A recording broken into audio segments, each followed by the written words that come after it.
Keris merupakan senjata pendek kebangsaan Melayu yang digunakan sejak 800 tahun dahulu. Kawasan yang terdapat penduduk Melayu seperti Malaysia, Singapura, Indonesia, selatan Thailand, selatan Filipina iaitu Mindanao dan Brunei Darussalam. Keris merupakan senjata pendek yang digunakan oleh orang Melayu sejak zaman keagungan, zaman pemerintahan Kesultanan Melayu, pembesar, pahlawan serta pendekar.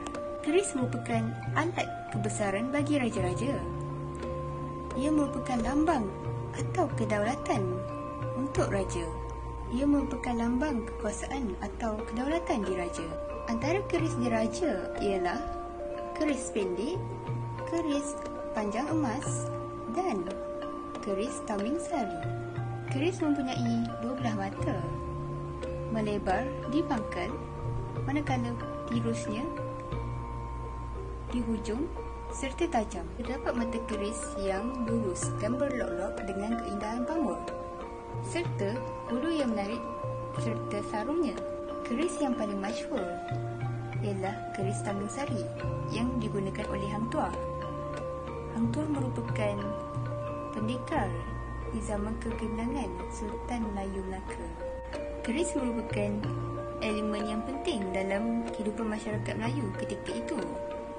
Jadi, tidak hairanlah jika keris sering dikaitkan dengan kesaktian dan kuasa-kuasa luar biasa. Namun begitu, kepercayaan kepada kuasa luar biasa ini semakin lenyap mengikut peredaran zaman. Namun begitu, kini hanya nilai estetika dan fakta-fakta sejarah mengenai sebilah keris ditumpukan. Sesebilah keris itu boleh menjangkau nilai yang tinggi sekiranya ia diperbuat daripada emas, perak dan tembaga serta dihiasi dengan permata. Tambahan pula, jika ia mempunyai sejarah atau fakta-fakta yang menarik, maka nilainya akan tinggi. Menurut sejarah, keris ini telah digunakan sejak abad ke-9 dan abad ke-14. Keris ini juga datang dari Kepulauan Jawa. Keris terbahagi kepada 3 bahagian iaitu mata, bulu dan sarung. Berdasarkan catatan sejarah, Sang Guna ialah orang pertama yang menempa keris tempa panjang berukuran 3 jengkal pada zaman kegemilangan Sultan Mahmud Shah di Melaka. Unsur logam dan tahi bintang merupakan bahan utama dalam keris tersebut. Menurut amalan tradisional orang Melayu, keris yang dijaga perlulah diperasapkan pada masa tertentu, misalnya malam Jumaat.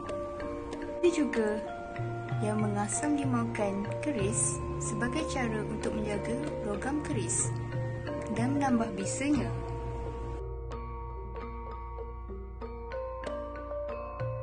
Keris merupakan satu senjata yang digunakan oleh masyarakat Melayu tradisional dahulu sebagai alatan untuk mempertahankan diri dan digunakan dalam peperangan sebab untuk melawan musuh. Bagi masyarakat Melayu tradisional dahulu, setiap individu mempunyai sekurang-kurangnya sebilah keris sebagai simpanan bagi tujuan untuk mempertahankan diri. Selain itu, keris juga turut digunakan sebagai alatan untuk mempertahankan diri, contohnya semasa latihan bersilat. Selain keris juga digunakan sebagai alat kebesaran diraja dan keris turut melambangkan kedaulatan Melayu.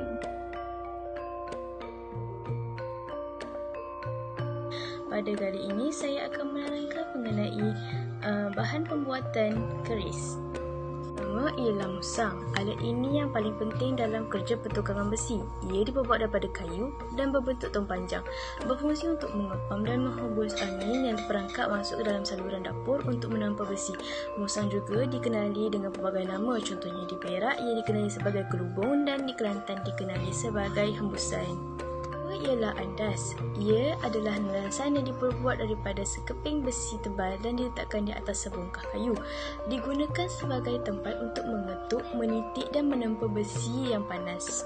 Tiga ialah lepa. Ia adalah sejenis alat pemotong besi. Bentuk matanya kelihatan seperti pahat yang disepitkan di antara dua keping bulu dan diikat kemas. Dan yang keempat ialah tukul. Ia digunakan untuk menempa alat-alat besi yang matanya nipis. Kelima ialah tukul puting. Tukul puting ini berbentuk segi empat dan digunakan untuk mengasap masuk puting parang atau keris ke dalam hulunya. Yang keenam ialah kikir. Kikir ini mempunyai pelbagai saiz. Ia berfungsi untuk melecinkan dan menghaluskan mata keris yang telah dibentuk. Sembilan ialah ragum besar. Ragum besar ini berfungsi sebagai pemegang atau penyapit suatu bahan. Ia digunakan untuk mengapit mata dan hulu keris bagi tujuan memudahkan kerja, terutamanya bagi membentuk dan mengikir. Yang ke-10 ialah jarasila. Ia berfungsi untuk membuat lubang pada hulu. Yang ke-11 ialah kemin. Ia berfungsi untuk mengetatkan alat-alat besi di pangkal hulu. Dan yang ke-12 ialah arang, iaitu berfungsi sebagai bahan api untuk membakar. Yang terakhir sekali ialah pahat. Ia adalah alat besi yang mempunyai mata yang tajam. Ia berfungsi untuk membuat lubang dan mengukir. Pahat mempunyai dua jenis yang utama, iaitu pahat mata bulat dan pahat mata lintang. Itu sahaja untuk bahan pembuatan keris. Sekian, terima kasih. Assalamualaikum warahmatullahi wabarakatuh. Nama saya Naimah Sabila binti Maman. Nama metode isi 1903995. Hari ini saya akan mencarakan topik berkaitan dengan cara-cara membuat keris dan membuat sarung keris. Secara umumnya, membuat senjata seperti keris merupakan proses menempel sehingga terbentuknya mata keris. Hari ini kita akan meninjau ke salah sebuah kampung di Kuala Terengganu untuk menyaksikan sendiri bagaimana proses membuat keris dan membuat sarung keris.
saya harap anda akan mendapat sedikit ilmu berkaitan dengan proses membuat senjata, iaitu membuat keris dan membuat sarung keris.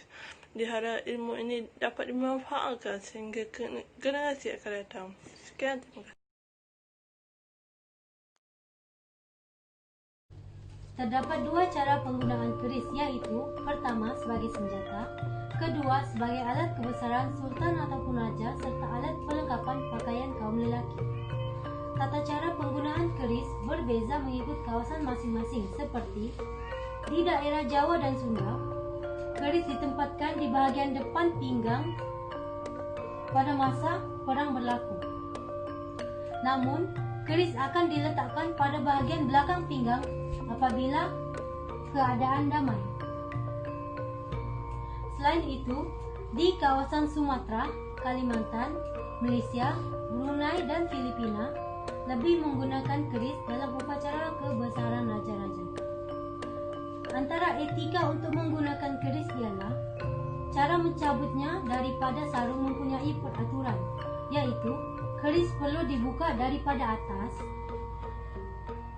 dan ditarik perlahan tanpa mengeluarkan sebarang bunyi. Hanya sarung saja yang bergerak dan bukannya keris. Pemilik ataupun pengguna keris juga disarankan untuk tidak menyentuh bilah dengan tangan yang basah ataupun berkeringat, kerana cap jari boleh menyebabkan proses berkarat dengan lebih cepat.